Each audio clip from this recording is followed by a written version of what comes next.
Hello दोस्तों, आज हम डिस्कस करेंगे एक इंटरेस्टिंग टॉपिक के बारे में जिसका नाम है विपल इफेक्ट। ये जो टॉपिक है मैंने इसलिए कंसिडर किया है क्योंकि रिसेंटली गगनयान मिशन की टेस्टिंग हुई थी TBRL चंडीगढ़ में। तो बेसिकली एक ह्यूमन स्पेसक्राफ्ट मिशन है। तो उसमें जो मिशन में जो रेटिंग होनी चाहिए स्पेसक्राफ्ट की, हाई ह्यूमन रेटिंग होनी चाहिए, मतलब कि सूटेबल होना चाहिए फॉर द एस्ट्रोनॉट। प्रायोरिटी क्या होनी चाहिए? Safety of the astronaut. ठीक है। एक और चीज़ थी वहाँ कंसिडर की गई थी कि गन से निकली हुई बुलेट जिसकी रफ्तार 5 किलोमीटर पर सेकंड है, उससे उसका इम्पैक्ट हुआ है। क्यों हुआ था? उसी के पीछे है रीज़न, विपल इफेक्ट। उसकी टेस्टिंग हुई थी, तो इसलिए मैंने ये कंसेप्ट यहाँ पे यूज़ किया है। ठीक है जी। दूसरी चीज़ कि हमारे जो स्पेस में, जो अर्थ के ऑर्बिट में जो डेब्रिस है, स्पेस डेब्रिस है, वो भी बहुत ज़्यादा बढ़ रहा है। तो चैलेंजिंग ये भी है कि प्रोटेक्शन ऑफ द स्पेसक्राफ्ट। दो तरह के जो डेब्रिस हैं पाए जाते हैं, एक तो साइज़ में बड़े, एक साइज़ में बहुत ही कम। जो साइज़ में बड़े होते हैं वो इजीली डिटेक्टेबल हैं। जैसे कि हमारे जो स्पेसक्राफ्ट है उसकी पहले से ही ट्रेजेक्ट्री दी जाती है कि इसी पाथ को फॉलो करेगा वो। अगर उसमें बड़े साइज़ का डेब्रिस आ जाए तो हम स्पेसक्राफ्ट को डेविएट कर सकते हैं with the help of propulsion system, और वी कैन से थ्रस्टर। ठीक है जी। तो उसकी ट्रेजेक्ट्री हिला सकते हैं कि उसका इम्पैक्ट ना हो। दूसरी चीज़, दूसरे जो कंसिडर किए जाते हैं पार्टिकल, वो साइज़ में बहुत कम होते हैं। जैसे कि हम कंसिडर कर रहे हैं माइक्रोमीटेराइट्स, जो एक बुलेट के साइज़ के पार्टिकल होते हैं। बेसिकली में उसका साइज़ होता है, और भी कम होते हैं, में 1 mm 2 mm ऐसा साइज़ होता है। ये डिटेक्टेबल नहीं है, तो चांसेस हैं कि ये कोलाइड ही करेंगे स्पेसक्राफ्ट से। तो उससे जो शील्डिंग होगी स्पेसक्राफ्ट की, वो विपल इफेक्ट से होगी, विपल शील्डिंग। ठीक है। आइए जानते हैं डिटेल में इस कंसेप्ट के बारे में। जैसे कि अर्थ में मैंने अपने आप को प्रोटेक्ट करना है फ्रॉम द बुलेट, तो मैं क्या कंसिडर करूँगा? वेलोसिटी देखूंगा बुलेट की। दूसरी चीज़, अगर बुलेट की वेलोसिटी देखूंगा तो मैं उसके हिसाब से थिकनेस बढ़ा दूंगा मटेरियल की। ठीक है जी। और मटेरियल भी यूज़ करूंगा हाई स्ट्रेंथ वाला, जैसे स्टेनलेस स्टील। ठीक है जी। इस बात को यूज़ करूंगा। क्या यही कंडीशन मैं स्पेसक्राफ्ट के डिज़ाइन में यूज़ कर सकता हूँ? बिल्कुल नहीं। क्या दिक्कत आएगी? वेलोसिटी। यहाँ वेलोसिटी यूज़ होती है, वहाँ स्पेस में हाइपर वेलोसिटी होती है यूज़। वो आगे मैं समझाऊंगा आपको। अगर मैं थिकनेस इंक्रीज करूंगा और मटेरियल हाई स्ट्रेंथ वाला जैसे स्टेनलेस स्टील यूज़ करूंगा, वो प्रेफरेबल है? बिल्कुल नहीं है। बिकॉज इसके कारण क्या होगा? वेट बढ़ जाएगा स्पेसक्राफ्ट का, और वो अर्थ के ऑर्बिट से स्केप ही नहीं कर पाएगा, क्योंकि अर्थ के ऑर्बिट्स को से स्केप करने के लिए स्पेसक्राफ्ट को हाई स्केप वेलोसिटी चाहिए, जो कि 11 किलोमीटर 11.2 किलोमीटर पर सेकंड से ज़्यादा होनी चाहिए। ठीक है जी। तो ये इतना लोड कैरी नहीं कर पाएगा due to increase in the weight. ठीक है। तो ये फेवरेबल कंडीशंस नहीं है जो स्पेसक्राफ्ट है उसके डिज़ाइन में।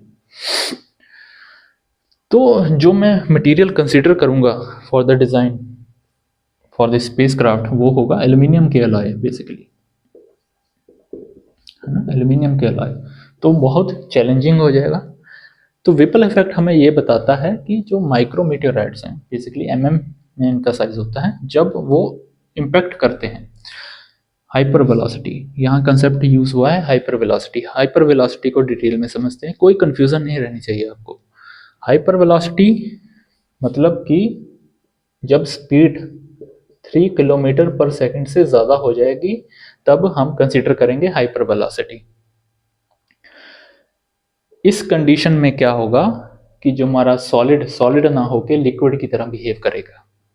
इसको आगे समझते हैं कि ऐसा क्यों होता है। हर मटेरियल की अपनी अपनी यील्ड स्ट्रेंथ होती है, मतलब एब्जॉर्बिंग कैपेसिटी। मैंने ये कंसिडर किया है पेन, ठीक है जी, मार्कर कंसिडर किया है।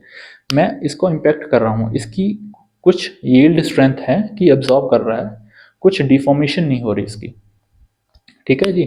तो ये इसकी जो स्ट्रेंथ है वो हाई है और मेरा इम्पैक्ट नेग्लिजिबल है। अगर मैं हाइपर वेलोसिटी से आऊँगा तो जो मेरा इम्पैक्ट है वो हाई होगा और इसकी स्ट्रेंथ नेग्लिजिबल होगी। तो इसके कारण क्या होगा, जैसे कि मैं इम्पैक्ट, जैसे मैं पानी में ऐसे इम्पैक्ट करूं तो वो पानी वो स्प्लैश आउट हो जाएगा, ऐसा बिहेव करेगा ये, अगर मैं हाइपर वेलोसिटी से आऊँ। इसको थोड़ा सा डिटेल में आपको मैथमेटिकली समझाता हूँ कैसे। जैसे कि जो एल्यूमिनियम है उसकी अप्रॉक्सीमेटली मैं कंसिडर कर रहा हूँ कैलकुलेशन पॉइंट ऑफ व्यू से कि उसकी जो यील्ड स्ट्रेंथ है वो 0.25 गीगा पास्कल है। अब गीगा पास्कल क्या बला है, इसको भी थोड़ा सा समझ लेते हैं, यूनिट्स को भी। पास्कल जो प्रेशर का यूनिट है जिसको आप जानते हैं न्यूटन पर मीटर स्क्वायर, इसका ये मतलब है, थोड़ा सा मैं आपको कॉन्सेप्चुअली जैसे प्रैक्टिकलिटी में समझा देता हूँ कि मैं 100 ग्राम ले रहा हूँ ओवर दी 1 मीटर स्क्वायर, ऐसा समझे टेबल के ऊपर। मतलब कि मैंने 100 ग्राम के एप्पल लिए और उनका पेस्ट बना के मैंने 1 स्क्वायर मीटर के टेबल पे बिछा दिया, तब वो टेबल जो प्रेशर फील करेगा वो होगा 1 पास्कल। ठीक है। और 1 गीगा पास्कल किसके बराबर होता है, 10⁻⁹ पास्कल, मतलब 1 बिलियन टाइम्स पास्कल के। इसका ये मतलब हो गया कि मैं थोड़े यूनिट कम कर देता हूँ, मैं कैसे कैसे कह सकता हूँ कि 100 किलो की चीज़ ली है मैंने, उसको फैला दिया 1 मिलीमीटर के क्रॉस सेक्शन में, मतलब 1 मिलीमीटर कितना होगा, डॉट के बराबर होगा। उस पे इम्पैक्ट के उस पे जो डॉट जो प्रेशर फील करेगा 100 किलोग्राम का प्रेशर पर मिलीमीटर स्क्वायर पे, जो प्रेशर वो डॉट फील करेगा 100 किलोग्राम का प्रेशर वो फील करेगा, ये हो गया हमारा 1 गीगा पास्कल के बराबर। यहाँ पे मैंने एल्यूमिनियम की जो यील्ड स्ट्रेंथ कितनी ली है, 0.25 गीगा पास्कल। इसका क्या मतलब है, इसका क्या मतलब हो गया, इसका ये मतलब हो गया मैंने 25 किलो, यही मतलब हो गया 25 किलो पर मिलीमीटर स्क्वायर पे इसका प्रेशर फील होगा एल्यूमिनियम की केस में। मतलब इससे ज़्यादा होगा तो वो कैसे बिहेव करने लगेगा, जैसे मैंने इम्पैक्ट दिया है पानी में, वो स्प्लैश आउट होना शुरू होगा, इतने तक ये झेल पाएगा, इससे ऊपर नहीं झेल पाएगा। अगर मैं दोनों फैक्टर को कंसिडर करूं 100/0.25, तो ये अप्रॉक्सीमेटली ये मतलब कितने बराबर हो गया, 400 टाइम्स हो गया।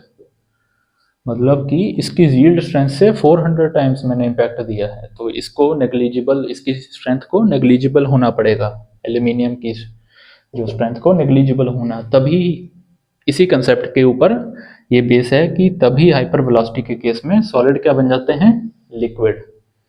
ठीक है जी, इस फैक्टर को नेग्लिजिबल माना गया है क्योंकि इम्पैक्ट जो माइक्रोमीटर राइड का इम्पैक्ट है वो 100 मैंने माना है, 100 giga pascal.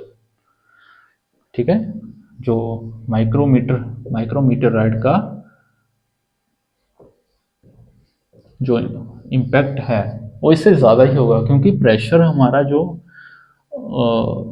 Proportional to velocity का स्क्वायर, उस पर ज़्यादा हमारा जो प्रेशर है वो ज़्यादा डिपेंड करता है वेलोसिटी के ऊपर। जितनी ज़्यादा वेलोसिटी होगी उतना ज़्यादा वो इम्पैक्ट लेकर आएगा, प्रेशर लेकर आएगा।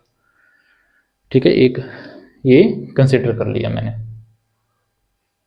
ठीक है, अब समझते हैं वेपल इफेक्ट को कि माइक्रोमीटियोराइड हाइपर वेलोसिटी से आ रहा है, ये जो पहली वॉल होगी वो कम थिकनेस की रहेगी, तो यहाँ से जब इम्पैक्ट होगा ये तभी उसी कंसेप्ट के ऊपर बेस है कि मैंने इम्पैक्ट ऐसे हाइपर वेलोसिटी का ऐसा इम्पैक्ट दिया कि जैसे कि मैं पानी में स्प्लैश आउट कर रहा हूँ, वाटर को इम्पैक्ट दिया तो वो स्प्लैश आउट करेगा, इसी प्रकार ये ऐसा डेब्रिस क्लाउड बनाएगा वो वाले कंसेप्ट के ऊपर।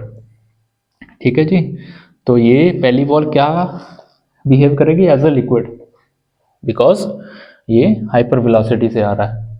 और जो रियर वॉल है, यहाँ इम्पैक्ट एक पॉइंट पे कंसिडर हो रहा है, एक पॉइंट पे इम्पैक्ट ज़्यादा कंसिडर होता है। अगर स्प्लैश आउट करके जो डेब्रिस है वो अलग अलग पॉइंट पे इम्पैक्ट दे रहा तो इम्पैक्ट कम होगा, क्योंकि ये ट्रैवल नहीं करेंगे हाइपर वेलोसिटी से। यहाँ पे वैक्यूम है, ठीक है, ये खाली स्पेस है, तो यहाँ पे थिकनेस थोड़ी सी ज़्यादा है, तो ये झेल पाएगा। मतलब इसका जो ये कैरी डेब्रिस क्लाउड जो प्रेशर वो 0.25 गीगा पास्कल से कम रहेगा। ठीक है जी।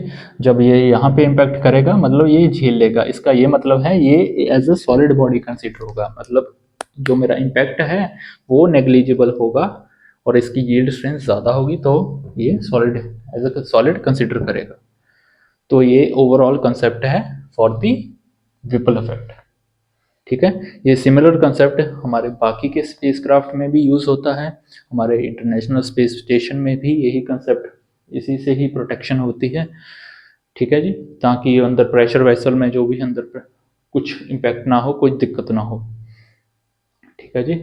तो होप करता हूँ आपको इसके बारे में जान के बढ़िया लगा होगा। मिलते हैं एक नई वीडियो में, और जाते जाते लाइक एंड सब्सक्राइब करके ज़रूर जाएं, और अपना जो भी कमेंट है वो प्लीज़ और शेयर करें कि कैसा लगा आपको, क्या इम्प्रूव करना चाहिए मेरे को, और ज़रूर ज़्यादा से ज़्यादा लोगों में शेयर करें। Thank you ji.